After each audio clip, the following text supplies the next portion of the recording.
Léa Moscona. Excellente matinée à l'écoute de Radio J. Jeudi 16 février à 20h, vous est proposé à la Maison de la Radio, à Radio France, un concert symphonique chez Erazade en seconde partie. Mais nous allons parler ce matin de la première partie de cette soirée avec un concerto qui s'intitule La danse de David. Et nous avons le grand plaisir d'être en compagnie de son compositeur. Il s'agit de François Memoun. Bonjour François Memoun. Bonjour. Merci d'être avec nous. François Memoun, vous C'est moi qui êtes vous remercie. musicologue, vous êtes compositeur et avant de parler de votre parcours et de ce qui vous a mené à la composition, on va peut-être contextualiser ce qui va se passer jeudi 16 février.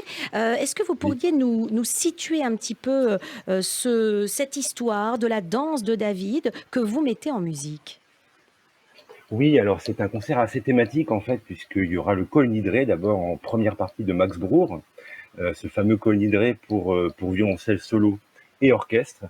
Et effectivement, on a voulu avec le soliste imaginer un concert sur des thématiques bibliques et j'ai mis en musique effectivement cette danse de David qui est exprimée dans le deuxième livre de Samuel.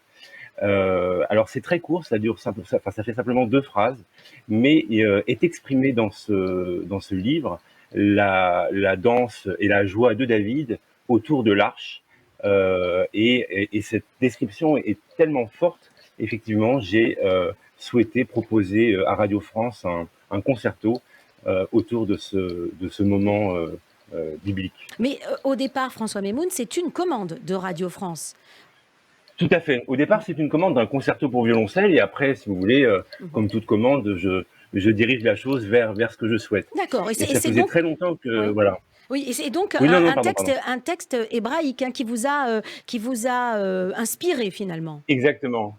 Exactement, parce que j'avais déjà fait des œuvres sur d'autres textes, mais je trouvais, surtout en réfléchissant ces dernières années, que souvent la musique juive, et on comprend pourquoi dans l'histoire, était souvent associée aux événements dramatiques de l'histoire juive, notamment la Seconde Guerre mondiale. Et je voulais proposer autre chose et tirer un peu vers les événements aussi de joie, de fête, de sacré aussi, de sacralisation, et de proposer une œuvre qui ne soit pas empreinte des moments douloureux et les plus tragiques de l'histoire des Juifs. Donc, qui souvent dans le cinéma. Oui.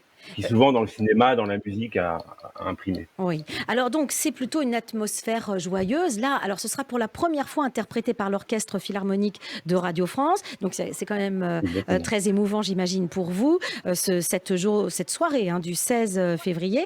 L'atmosphère est joyeuse. Alors comment vous avez dirigé votre composition ? Bien sûr, c'est pour le violoncelle.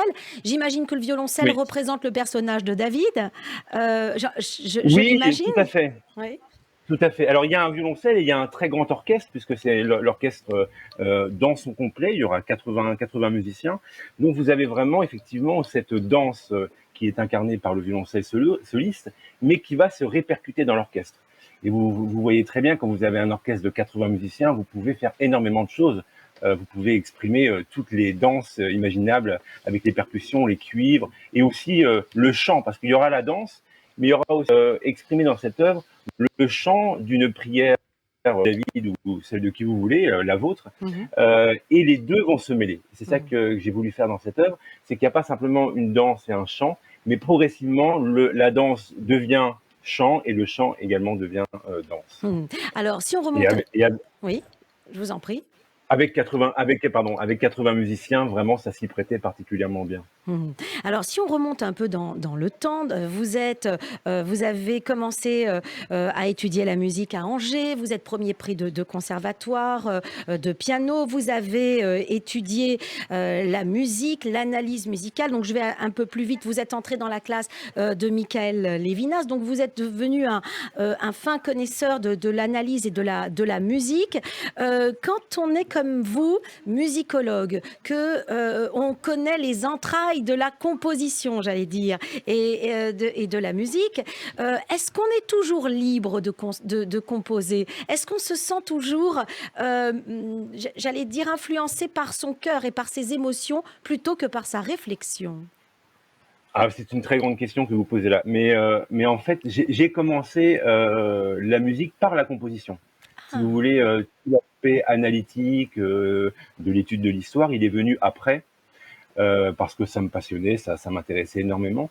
Et pour vous rassurer, quand je compose vraiment, j'ai aucune autre musique qui me vient à l'esprit, qui me vient à l'oreille, mhm. et je suis tout à fait libre, enfin autant qu'on peut l'être, des maîtres du passé. Mais je dois dire qu'il y a une dialectique très positive et très intéressante entre d'un côté la création et de l'autre côté l'activité Oui. analytique, d'études. Et je crois que l'un ne va pas sans l'autre. Si vous faites que analyser, vous êtes dans quelque chose d'un peu sec quand même. Mhm. Mais si vous êtes toujours préoccupé simplement par votre création, il y a un moment tout de même où ça pose aussi un petit problème. Mais tout de même, vous êtes Donc, influencé par les compositeurs du passé que vous alors avez je suis vous-même influencé. analysés, hein. Oui. Bien sûr, mais je suis influencé en termes de technique musicale. Mhm. C'est-à-dire que je regarde comment ils organisent une forme, comment ils organisent un discours musical, mais pas en termes de langage. Vous voyez, Mhm. le langage, c'est le mien, mais la technique, vous savez, la technique de Mozart et celle d'aujourd'hui, elle est à la fois très différente et pas tant que ça. C'est-à-dire qu'il y a des permanences dans la communication verbale, mais aussi artistique et aussi dans la composition. Mhm. Et donc, je regarde comment les autres ont fait, effectivement, ça m'intéresse énormément, comment Mozart, comment Ravel, comment tous ces compositeurs ont fait. Mais mon langage, après, est tout à fait libre de leur langage à eux. Il n'y a pas Mhm.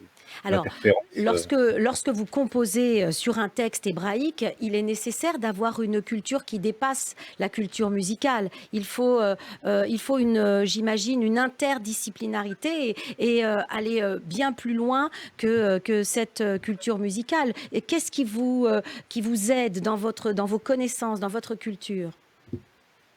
Alors, il y a une chose qui est très forte, c'est qu'au moment de l'office, le samedi matin, les chants sont tellement forts, souvent, tellement beaux. Oui. À chaque fois, je me dis, mais je voudrais les enregistrer. Mais malheureusement, ce n'est pas possible pour des raisons évidentes. Oui. Et je dois faire avec une sorte de mémoire lointaine. Et lorsque je compose des œuvres en relation avec les textes juifs, eh bien, ces échos que je n'ai pas pu enregistrer parce qu'on était le samedi matin, eh bien, je les recherche dans ma mémoire. Et voilà. Donc, ce ne sont pas forcément des mélodies en tant que telles, mais c'est des imprégnations vocales, vous voyez, des courbes de la voix que je Mhm. vais rechercher. Parce qu'effectivement, les chants du samedi matin sont souvent très beaux.